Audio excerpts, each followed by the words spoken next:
आधीचा काळ असा होता की आई लेकराला खूप दिवसभर खेळला म्हणून मारत मारत घरी आणायची. आता बाद झालं खेळणं, आता घरी ये, जरा घरी राहा, अभ्यास कर. आताचा काळ असा आला की आई मारत मारत लेकराला घराच्या बाहेर पाठवते की आता खूप झालं मोबाईल आणि टीव्ही बघून, आता ग्राउंडवर जाऊन खेळ. इतकी परिस्थिती बदललेली आहे. मोबाईल नावाच्या भूताने आम्हाला इतकं मगरमिठीमध्ये टाकलेलं आहे, इतकं करकचून बांधलेलं आहे. ती मुलं खेळतच नाही, ग्राउंडवरती ग्राउंड ओसाड पडलेले आहेत. पण आधी लहानपणी मला असं आठवतं की ग्राउंड सकाळपासून तर संध्याकाळपर्यंत कोण ना कोणी त्याच्यावरती खेळत असायचं. कोणी क्रिकेट तरी खेळायचं, कोणी कबड्डी खेळायचं, कोणी ते आपलं खोप्पस खेळायचं, कोणी कंचे खेळायचे, कोणी गाऱ्या खेळायचे. लेखाचे जे भेटले ते खेळायचे, नाही तर पतंग तरी उडवायचे. पण काहीतरी ग्राउंड भरलेली असायची. आता ग्राउंड ओसाड पडलेली आहे. आणि कशामध्ये होतंय की मोबाईल नावाचं हे जे भूत आपल्याकडे आलेलं आहे हे भयंकर आहे. म्हणजे आपण म्हणतो की प्रत्येक टेक्नॉलॉजीला त्याचा काहीतरी फायदा असतो, काहीतरी तोटा असतो. पण या भूताने खूप मोठा तोटा या देशाचा केलेला आहे. आणि खास करून मागच्या 10-15 वर्षामध्ये या भूताच्या माध्यमातून जे काही चुकीचे मेसेजेस, धार्मिक धर्मांधता निर्माण करणारे, जाती जातीमध्ये धर्माधर्मामध्ये तेढ निर्माण करणारे जे मेसेजेस येत आहेत त्याच्यामध्ये या देशाचं वातावरण कलुषित झालेलं आहे. मित्रांनो, कबड्डी हा सांघिक खेळ आहे.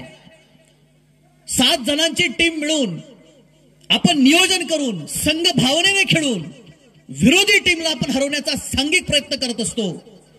मग आज या देशामध्ये आपण स्वतंत्र भारताला आता 75 वर्ष 2024 मध्ये भारतीय संविधानाचा अमृत महोत्सव आपण 2024 आणि 25 मध्ये, आणि अमृत महोत्सव साजरा करत असताना 28 जानेवारीला अमृतसरमध्ये या देशाच्या संविधानाच्या निर्मात्यांच्या प्रतिमेचा त्या ठिकाणी त्यांची प्रतिमा तोडण्याचा प्रयत्न झाला, त्याच्यावरती घाव टाकण्याचा प्रयत्न झाला. ही खूप मोठी शोकांतिका आहे.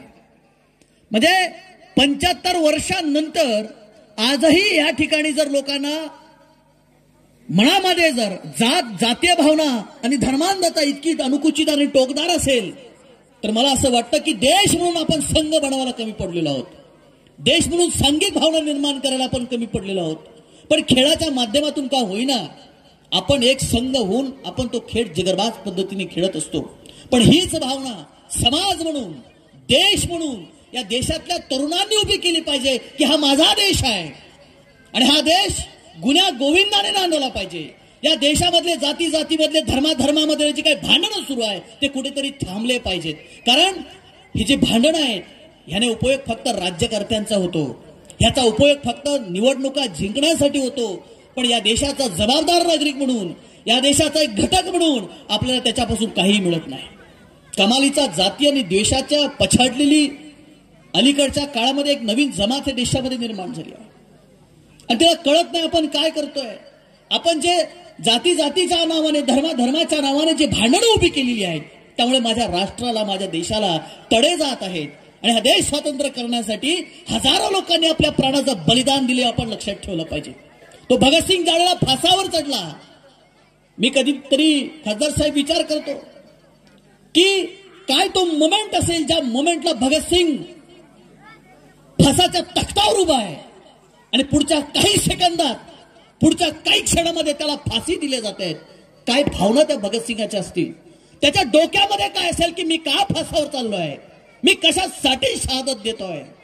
तर त्याच्या डोक्यात कदाचित हेच असेल की या ब्रिटिशांनी माझ्या देशामध्ये फोडून राज्य केलं, जाती जातीमध्ये धर्माधर्मामध्ये भांडणं लावून राज्य केलं.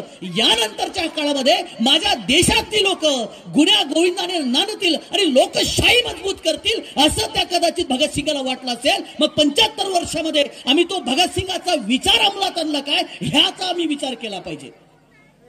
आणि संघ म्हणून जसं आपण कबड्डी खेळतो तसं आपण राष्ट्र म्हणून सुद्धा उभं झालं पाहिजे. कारण जातीची आणि धर्माची भांडणं करून या देशामध्ये फक्त राज्यकर्त्यांचं भलं होणार आहे. या देशामध्ये एका विशिष्ट विचारधारेचं राज्य आणण्यासाठी भलं होणार आहे. या देशाचा माणूस म्हणून, जबाबदार व्यक्ती म्हणून कधीच भलं होऊ शकत नाही. या देशातल्या सर्वसामान्य माणसाचे प्रश्न त्याने सुटू शकत नाही. आणि म्हणून ही संघ भावना, जी भावना आपण खेळात वापरतो, ती आपण गावात राहत असताना, त्या आपण सामाजिक जीवनामध्ये राहत असताना, जगत असताना, राष्ट्र म्हणून हा देश आमचा एक संघ आहे. आणि आपण एकजुटीने जाती भेद प्रांत भाषा संप्रदाय धर्म हे सगळ्या बाजूला ठेवून आपण भारतीय आहोत, आपण भारताचे नागरिक आहोत, जे संविधानाचं प्रेमबल आम्हाला सांगतं आम्ही भारताचे लोक, ही भावना आमच्यामध्ये निर्माण झाली पाहिजे आणि ती सांघिक भावना आहे एवढं तुमच्याकडून अपेक्षित करतो आणि या ठिकाणी माझ्या वाणीला विराम देतो. धन्यवाद. जय हिंद, जय महाराष्ट्र, जय जिजाऊ, जय भीम.